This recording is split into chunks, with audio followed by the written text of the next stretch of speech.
So today I bring you my most important conversation yet. As many of you who have listened to the podcast will know, Monumental is a platform I created in 2021 for men who have material wealth but are looking for something deeper in life. Since 2021, our men have appreciated one of our core values of confidentiality. However, when I put the idea of running an episode of the Privileged Man podcast out to the guys to share their experiences of Monumental, 5 stepped forward. I'm incredibly grateful to George, Mike, Ollie, Sam and Ben for turning up and speaking deeply into their worlds, whilst giving you a sneak peek into what goes on at Monumental. And of course, the monumental results the men have created for themselves. So without further ado, let's get into it. Give us an example of how maybe it's changed your relationship, for example. Yeah, that's a good question, Pete. So, I think my relationship with Antonia is much stronger. I'm less introverted. I become a better listener. I'm more inclusive. My life is less about me, probably less selfish as a result of that. So definitely. And I think my relationships with my friends and my family, I think a lot of things I've looked at in my life, the things that I've been good at or the things that have come naturally to me, I've not focused much attention on them. And I've taken them for granted to some degree. And then I've always focused on the things where I've struggled in life. So by taking a more holistic look at all of these different areas, I'm able to put more energy into the things which naturally come more natural to me, and they benefit. Yeah. So that would be my relationships, my family, my relationship with Antonia. And I place less emphasis on the areas where I've been, in my own eyes, less successful. Awesome. Thanks, George. Mike? Yeah, to be honest, I could name a number of things of what it's done for me. And what I love about it is it's all small steps. Yeah, for me, it's all learning curves. It's a constant check-in. Because I was in a pretty bad place when you and I first met, in all honesty, thinking I was dealing with things, but actually I still had this kind of flight escapism. I was thinking, I can do this because it's an amazing experience, but actually I was doing it for all the wrong reasons. I wasn't doing it because I was passionate about it. I was doing it because I was running away from things.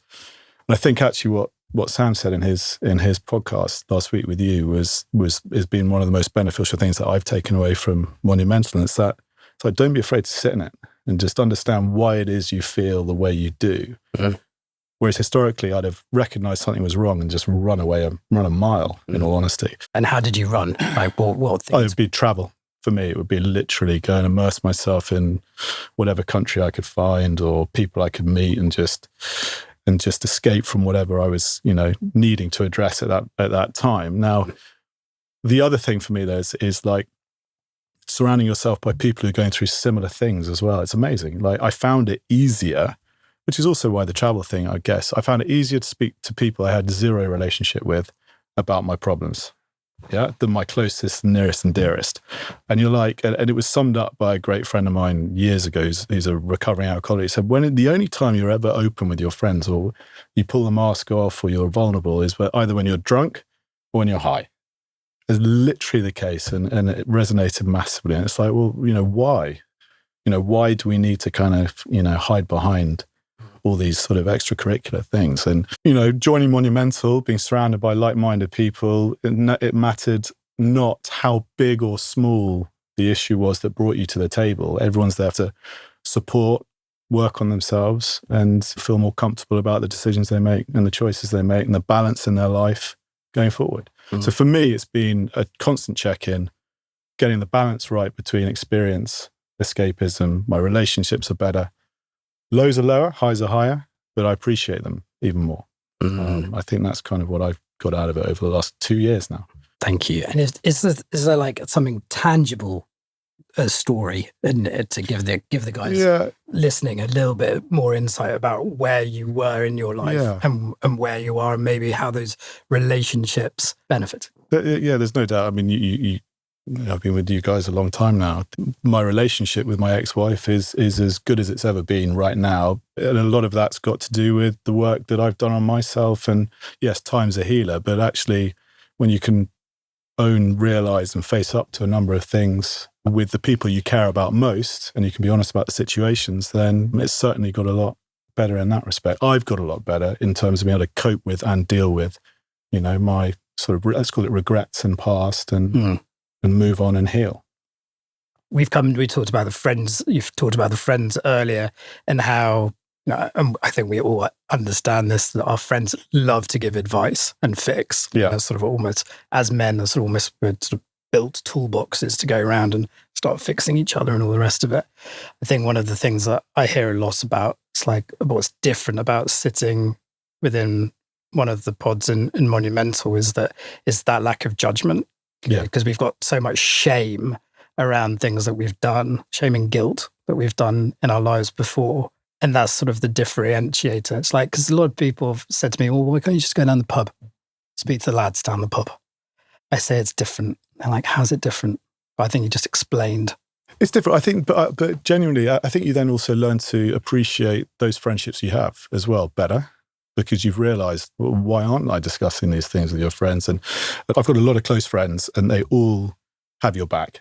The support's incredible. It's how the support manifests when you go through, a rocky patch, yeah? And you've got your friend who takes you down the pub's got your arm around you and says, everything's going to be all right. And they all mean it. There's no doubt about it.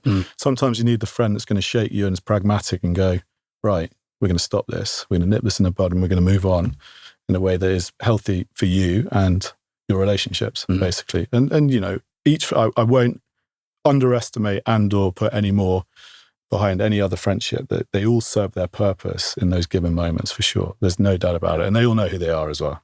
Something in friendship, isn't there? It's just like, someone saying the other day, you've got the friendship, you can just like, they are banter mates. It's just like go and have fun. Don't expect anything more from them. And then there's like three musketeers. There's the guys in your inner circle. In fact, I did this podcast with Robin Dunbar, which is coming out next week, which sort of alludes to this. But I think when I started to sort of have these realizations or become more aware of myself, I was very quick to dismiss a lot of friendships that I had because they weren't acting or in a certain way or talking about a certain thing. And I think that that's sort of something that perhaps you don't want to burden necessarily your inner circle of, say, let's talk about 50 people that constantly with your problems. And that's why it's important to get outside of that close-knit group, to get into a non-judgmental environment so you don't feel as though you're going to be judged in any capacity. That goes for your family as well. Well, I think sticking with that friendship piece, I used to run a networking event on a weekly basis for business in literally next door. We are in Parsons Green. And I went expecting to get business referrals and leads, and I got something that I never even considered, which was friends. And some of them 10, 15 years later are still some of my greatest friends. So with Monumental, it's been it's been the same thing, accidental benefit of, something like George and I, have a relationship outside of the weekly groups. We went to the rugby together, and I think that's really awesome. Amazing. What did you say? You said about friends. You don't want to overburden friends. I mean, sometimes I sort of do this to myself people ask me how I am, and sometimes I feel slightly paranoid I'm too honest. And it's that cliche, how are you? Oh, I'm great. Now, how actually are you? Oh, well, since you asked. But yeah, I think I want to try and be less honest all of the time and try and be selective. Whereas in the Monumental group, there's no, this is how I am. And even if I tell you 52 weeks of the year, this is still me, and I don't have shame about my honesty or my vulnerability. And safety is a huge word going back to caveman time. That's what we all wanted, safety for survival. And so to be in an environment where that's virtually guaranteed, and if it's not, then there's something fundamentally wrong. I've never encountered that. Then what an amazing platform, particularly when walking in, people are inherently, you don't know them, but equally you do know them because there's a commonality, which is rather unique. That's a beautiful segue. Exactly like Ollie said, I had a experiential adventure company taking the men out into the wilder places. one of my favorite phrases is the paradigm shift. If you take the men away from everything they know, get them off their phones, get them around a fire, get them away from the human world, and just in that, they will open up. They feel safe with a fire, with other men. I recognize the importance of that, of sitting with men around the campfire, which is sort of what it feels like we're doing when we come together in these pods. And as Ollie said, it's a safe environment to do that. As I'm in a family of a lot of women, you know, they have so much greater capabilities to express these emotions, and they've been doing it a lot longer. And they seem incredibly well versed in it, and they're not afraid to let rip their emotions, to express their fullest, you know, emotion. So I think just to be with the men and feel safe with that, to be able to come together, and it's just like Ollie said, yeah, it does feel safe. There's just to jump in on you there. I was thinking about this earlier. Men are from Mars, women are from Venus. Has anyone read that? Yeah. And there's this great synopsis in there as a generalization of women talk about their problems, men retreat to their cave to think about their problems. So this is the antithesis of that, isn't it? It's no, we're going to be the women who are talking about our problems. We're all coming to Pete's cave. Thanks, Pete. It's a room for all. It's a great magazine. There's a huge amount of room for in the cave. But I think talking about, I mean, this is, where this originated from, like the concept of a men's circle. So in the concept of men opening up, shoulder to shoulder, you talk about women opening up much easier, eyes to, face to face, and it's okay, darling, tell us what's going on, and it's like, you have no idea. And then off they go. We don't find that easy. Eye contact to eye contact, as I look around the room, is not something that I necessarily was taught. To stand in the face of another man. Don't want to do that for too long. It's pretty dangerous. You will get fucked up. Like, what's your problem? Why are you staring at me? That's how it felt to me. You walk down the street, another man looks at you, like, literally, what is your problem? We don't live in a world where it's like, oh, so good to see you. I see your soul. I wish we did, but, and one day we'll get there. But there is this sense of, like, men feel more comfortable with sort of eyes into the fire, so to speak, and being shoulder to shoulder, knowing energetically that they're being supported. And it is so, so powerful, as you say, and necessary to practice being truthful and real and authentic. And there's just something magical that I get watching. You wouldn't think it, because I love to talk, but watching other men and listening to other men in their glory, coming to their truth and understanding about themselves as they start to speak words that they've never even heard themselves speak, because it's been so, as you say, so unsafe to speak out loud. So that's what I get out of it. And so over to Ben, who's one of our facilitators at Monumental. I mean, that's my thing. That's what I get out of it. What do you get out of it? It's a feeling. There's a lot of tangible things that come out of this that we've heard from all of you in terms of relationships and kind of perhaps understanding ourselves and perhaps managing our stress and having a place where we can speak emotionally or truthfully, let's say. In the facilitation of the experience, there's a feeling, and touching on what you said there's almost like a feeling of aliveness in being seen and having this conversation that is unique amongst men that I don't really have or didn't have for so long in my life, where there was a truth and a realness that made me feel alive in conversation. And that feeling, it's hard to explain, but it just feels good. It just feels like I come off, even in facilitation and not actually, perhaps sharing like the rest of the group would, I come off feeling alive and feeling more grounded and just more me, less in my head and all the things, and just me. I'm just there and I've just connected and I've just been with other men in connection. Mm. And that does nothing but be healthy for me. Mm-hmm. So there are so many tangible things, but for me, I and what I hope the men in my group will feel is just an aliveness, a feeling of that perhaps was challenging. It was easier for me. I could have just put the TV on and sat down and had dinner on my lap for an hour and just relaxed and switched off. It's been a stressful day. Instead, I'm going on this call. I'm going to sit here and I'm going to talk about real stuff that I've been avoiding. and I'd rather not do it. It's easy to put the TV on, but I'm going to do it. And when I come off it, I feel so much better for it. I feel so much more of me and lighter and just connected in my world as a result. And I think we miss that as men. Great. That's so true. I tell you, the way I can sum that up is I know how I feel when I miss a session. So do you know what I mean? It's like, you know, I remember, you know, I was doing a lot of traveling at work, and I'd always travel on a Monday night every other week. So I'd miss the odd session. And I'd be like, I remember texting you going, I hate this. I can't, you know, I'm missing. So you kind of feel like it's not FOMO, because it's not, I don't feel like it's not ego led. Yeah. It's the way it makes me feel, genuinely makes me feel.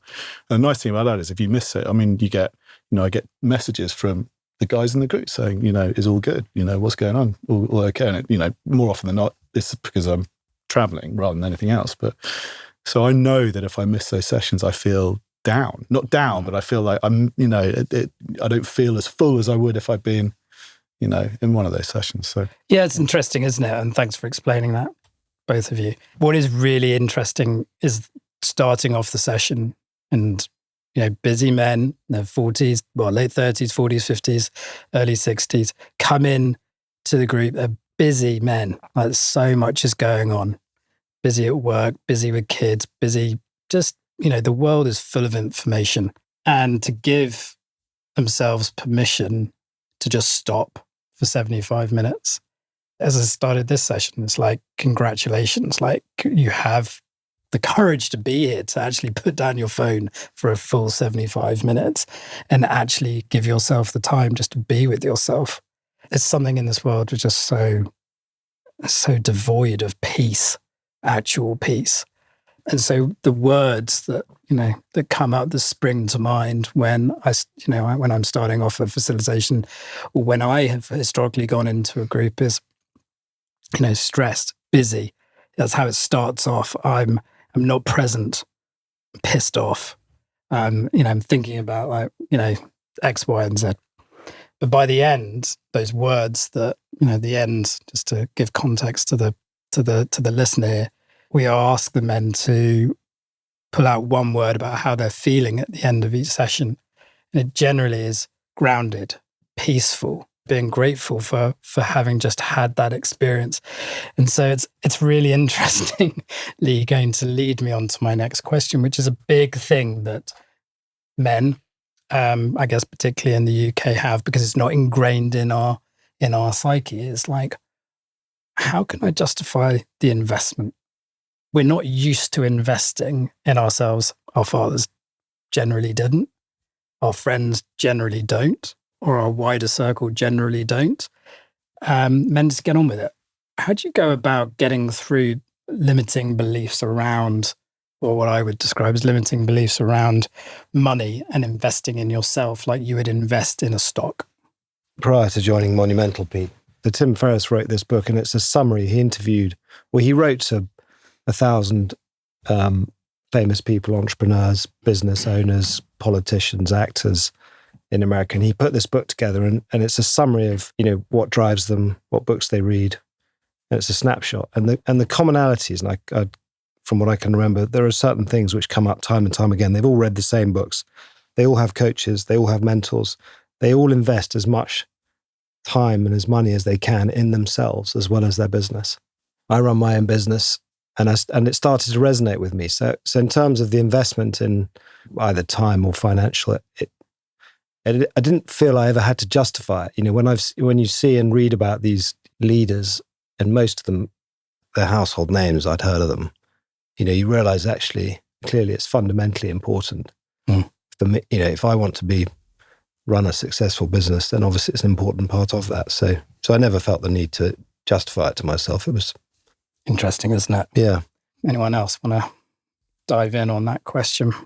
I was listening to a podcast the other day, The Diary of a CEO, and... What's that?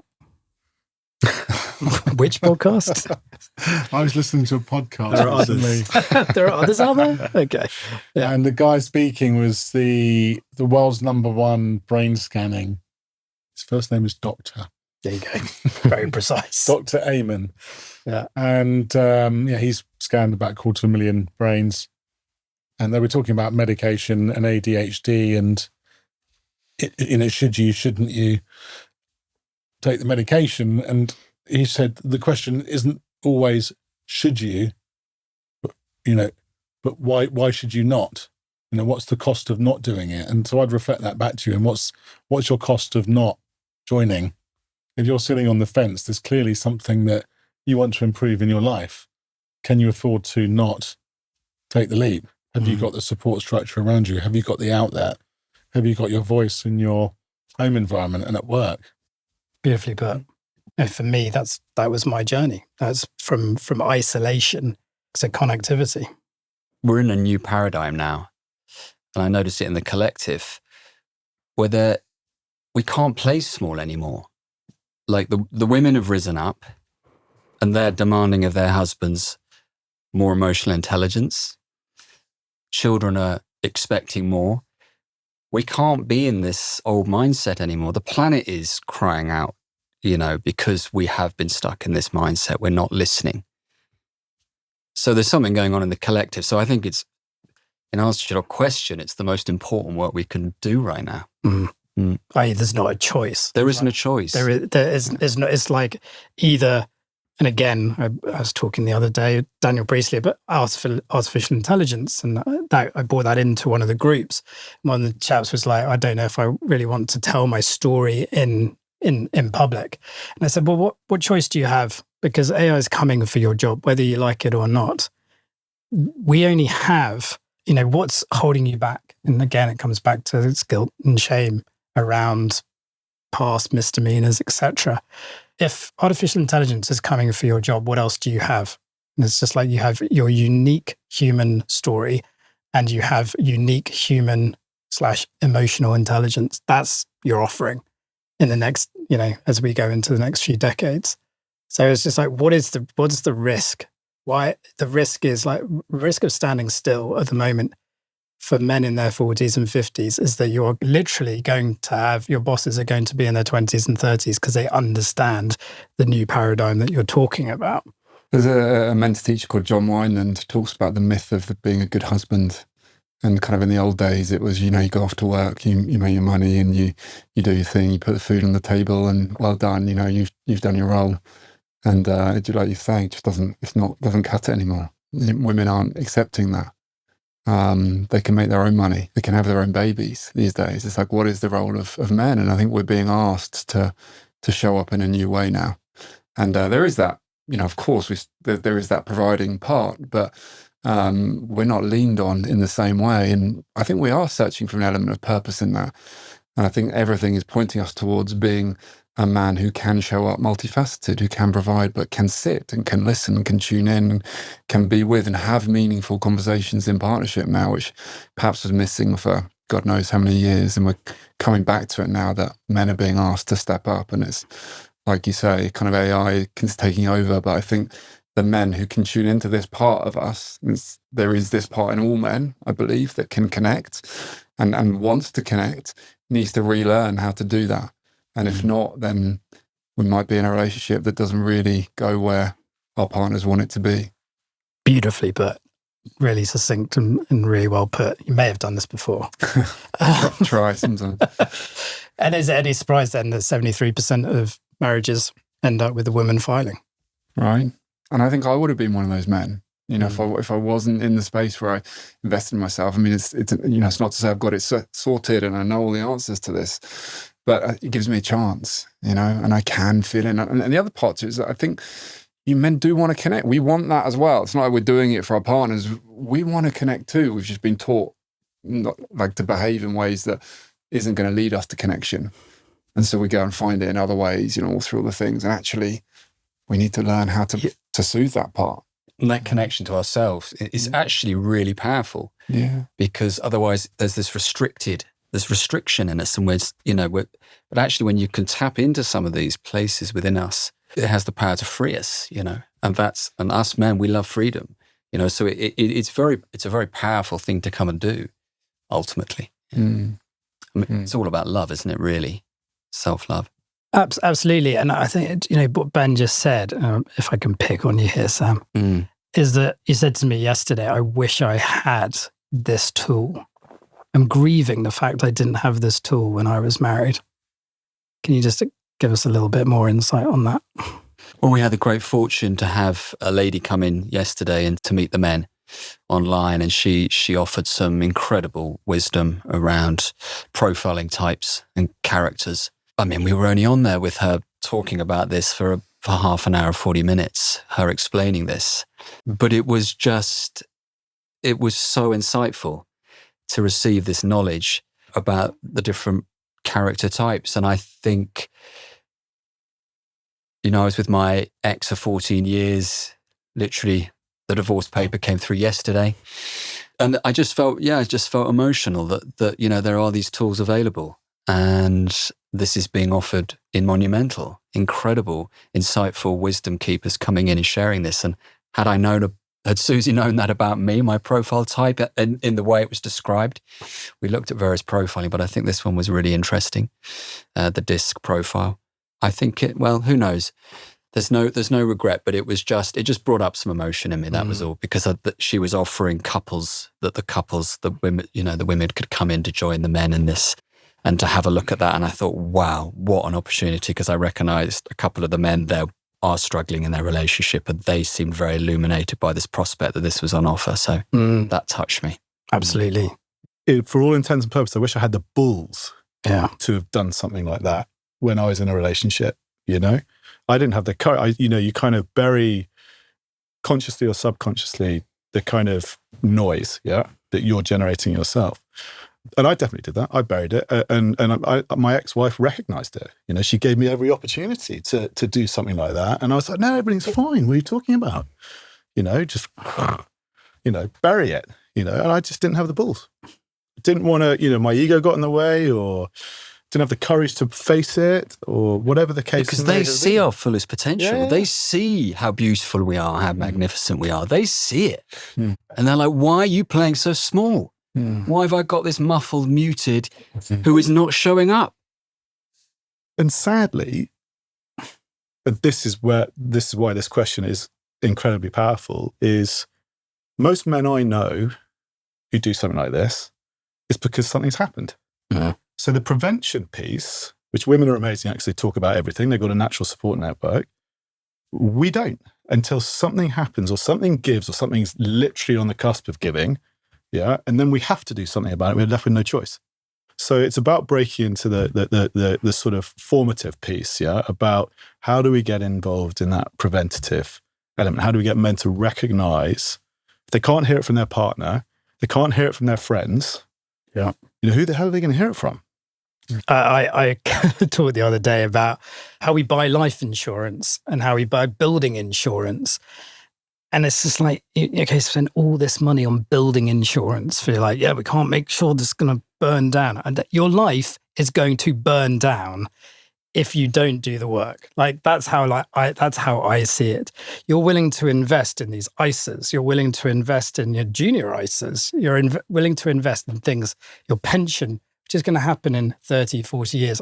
I have conversations with men. I say, well, out of 10, like, how's your marriage? And they're like, it's all right. It's rocking along at 4 and a 5. And I'm like, okay. And what are you going to do about it? It's okay. She's okay with it as well. I'm like, is she? Because what I'm seeing, pal, is a big bill coming your way. A big bill. And it's not just a financial bill. It's like the emotional bill that comes with it. But as you say, Mike, like prevention is better than cure, and for relative peanuts, I think Mike makes a really important point in saying, it takes balls as well, though, because I think anyone who comes to doing this kind of work and is like, 100%, so I'm definitely on board, that they're probably the ones who least need to do it. They're already open, they're already kind of receptive. The more resistance there are, probably the more we need to do it, because we're just stuck in no, that's not for me, and we're stuck in our own way, in our own patterns, and repeating the same things, and there's familiarity to that. It's almost like when there's that part that's like thinking, probably should, but actually no, it's easier not to, and I'm just, I'm gonna the balls to actually go, and I'm gonna listen to that part of me that knows there's something else, there's more to me, there's more to this relationship, there's more to my career, whatever it might be. and actually like overcoming the resistance that's saying it's easier not to, though. I just, I'll try a bit harder. I'll come home half an hour earlier or whatever it is what I think is we need to lean into. I've done a lot of different work, and when I go off into a men's retreat and I invested my time, there's still a big part of me that's like, I don't want to go to this. I'd rather stay at home and have a weekend to myself and relax. I don't do it. And then obviously, like we said before, when I come home, I'm so glad I've done it. But we need balls to step up to this kind of stuff. If there's a knowing somewhere inside of us that we can benefit. It's the irony, isn't it? It's the irony because, as we were talking about at lunch, one guy's boss was just like, keeps putting things in his diary when this meeting happens on a Tuesday morning and calls it the pansy work.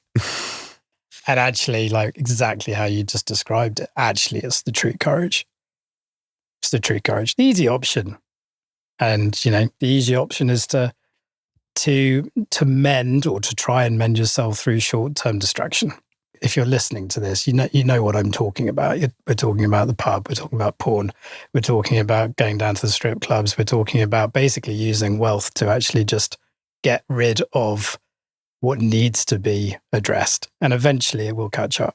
That's my message to men on the sort of daily at the moment, because I'm seeing it, as you say, Sam. Like our ladies are rising up, and they're not letting us get away with it. But I think really importantly for the fathers out there as well, they go like, "What's these kids? What's among these snowflakes?" These they actually are demanding emotional intelligence. Like we may say that they're soft and snowflakes and all the rest of it, but that's the interesting one for the dads out there. Yeah, how do you see your daughters reacting to you, and when you say that you work on yourself, how do they react? I mean, in my case, I'm a much better parent as a consequence. So it just manifests, I guess, whether they know or not. I haven't had, mine are a little younger, so I haven't had a conversation about the work I am doing on myself. They know what I'm up to, sort of in terms of what I'm trying to do in helping. Perhaps more importantly, how you feel. That's perhaps more yeah, exactly. So for me, there's no doubt about the fact, and I'm not suggesting I was not a good parent previously, but I think I probably parented at 75%. I wasn't all in, whereas I am completely all in as a father. There's no doubt about it. And I certainly realize how precious it is, how much fun I get out of it. And I've never once complained about being a parent since in the last 5, 6, 7 years. I get a lot of satisfaction from it. It was, when I was doing a lot of work on myself, one of my key drivers was parenting. It was my absolute pinnacle, was to be the best father I possibly could. I'm still working on it because it doesn't stop, but I give it 100%. There's no doubt about that. I guess that's the other thing bubbling for me is sort of, if you're not going to do it for yourself, do it for the things you love, or you can show love to, because you're finding love within is going to emanate more love for them. I think, going back to what you were saying, Sam, I think there is when I really look back now and I can sort of observe, my parents and how their friends were bringing up their children, who are my friends. This is in the 80s now. When I look at how my friends now are bringing up their children, it is completely different. And maybe my parents are a reasonable example, but the way we were brought up as children, I just don't think that's acceptable now. Or it's certainly not. I don't see that style of parenting going on anywhere. I think it's changed. And I don't have children, so maybe I can look more objectively. So I can observe how my friends are bringing up their children, but it's very different. When you say that wouldn't be accepted, could you just give us an example so that my father particularly wasn't present for much of my childhood, particularly when I was young. So those first sort of 4, 6, 8, 10 years, he was out working. I had very little contact with him. He was don't get me wrong, he was a good father, but he certainly wasn't present in those early years. When I became interested in the things that he was interested in, when I was 10, 12, 14, then he was much more present. But I look at my friends now, and they're, the fathers, they're much more present in their children's lives, 100%. It's really beautifully put. Yeah, Absolutely. And some days you get it. And sometimes there's so much that comes towards us as individuals, but there's also some days you can just give so much, and equally that feels great inside, right? And sometimes you don't need to share. Just listening, as I say, is really powerful. You were saying this at lunch, weren't you? It's not always just about sharing. Sometimes it's nice for somebody to go, God, you really need to be sharing today for almost the whole thing, and to feel the support and the safety in that support. To feel held. To feel held, yeah. The great thing about that is I think it's obvious as well, isn't it? Like you get to know your group, like our group, pretty well, and you can see when someone really needs to get something off their chest. It's amazing. And everyone's there to support. Yeah, and actually the group, our group particularly, Mike, if somebody comes into the group on a Monday and they're having a tough week or they've had a tough day, the group will listen. Yeah. And they will give them a lot of time. And the support. And support, yeah. 100%. I think we've all been there in those respective situations. We've all had those moments. There's no doubt about it. You know? Yeah. And there's no doubt about it. Like every single man has those weeks. Yeah. Don't care how perfect your life looks on the outside, especially in this, social media driven world where everyone's world looks absolutely perfect. I had a friend who went skiing last week, putting all these photos up online of, it's just like, right, sitting here in the rainy Isle of Wight. This is, I can accept it. I give him peace, love, and happiness. But it was like, I was genuinely like, wow, that guy's been through a lot. And I said, it looks like you're having a great time. He was like, no, it's awful. Neurovirus. My wife's got COVID. It's just been a nightmare. I've been basically a nanny for the last 4 days. And it's just like, well, that's the reality. Life. It's just life, right? And see the world through these very rose-tinted glasses in the digital space a lot of people live in. It's just not true. We need that community, right? We need the church, we need the pub, but whatever your choice is, we do need community. So guys, just to wrap up in one word, how do you feel right now? That's a word I've used a lot in our meetings, but calm. But likewise, I used grateful pretty much weekly. Hopeful for me. Beautiful. Connected. Alive. Yeah, thank you. And mine is absolute sheer gratitude for my old self for having the balls to start this, and for my new self for just accepting all of you wonderful men into my life and attracting, I guess, you wonderful men into my life. And, just really, as you say, I'm just hopeful about a better future for so many of our families and friends and children. It's just, feeling super hopeful. So thank you. Thank you for being here. I hope all the listeners enjoyed hearing what the men of the Monumental men had to say. Thanks, guys. Thanks, Pete. Cheers, Pete. So thank you for listening to the Privileged Man podcast. If you've built the career, the family, the lifestyle, but feel something still missing, have a look at the private network for male leaders I founded called Monumental. If you're ready to grow with like-minded men, check out the links in the description.